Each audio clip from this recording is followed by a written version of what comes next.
বিশ্ব ইজতেমাকে সামনে রেখে অস্ত্র উদ্ধারে বিশেষ অভিযানে নামছে গাজীপুর মেট্রোপলিটন পুলিশ। ঝুঁকি এড়াতে এই অভিযান চালানো হচ্ছে বলে জানিয়েছেন গাজীপুরের police commissioner doctor Nazmul Karim Khan. Enamul Kabir উপমের report.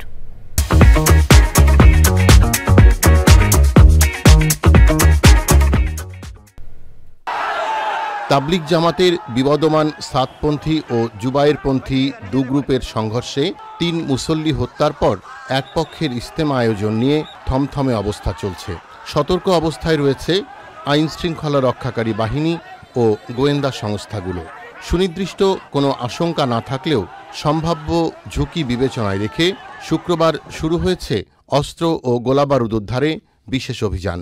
এবারে যে ইজতেমা সেটি একটি ভিন্ন পরিস্থিতিতে হচ্ছে।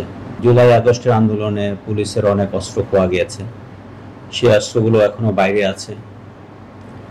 এখনো প্রতি সরকারের কিছু লোকের কাছে বৈধ অস্ত্র জমা পড়েনি, সেগুলোও বাইরে আছে। জেল খেলার অনেক অস্ত্র খোয়া গেছে, এই অস্ত্রগুলো আমরা এখনো উদ্ধার করতে পারিনি। এরই মধ্যে সাতপন্থী এবং জুবায়েরপন্থী এই জোরকে কেন্দ্র করে যে মারামারি হলো এটি তো আপনারা দেখেছেন, যার জন্য আমাদের 144 দিতে হয়েছে, 3 জন লোক মারা গেল। এই যে একটি ভয়াবহ পরিস্থিতিতে বাইরে অস্ত্র আছে, আমরা যদি অস্ত্র উদ্ধার না করতে পারি কখন কোন ঘটনা ঘটে যাবে আমরা অবশ্যই একটি শঙ্কা থেকে যায়। এটিকে কেন্দ্র করে আমরা আশেপাশের এলাকাকে অস্ত্রমুক্ত করতে চাই। বৈধ অস্ত্র আছে কিন্তু থানায় জমা দেননি এমন অস্ত্রের লাইসেন্সধারীদের তালিকা করে মাঠে নেমেছে Gazipur metropolitan police. Enamul Kabir Rupam, channel I, Gazipur.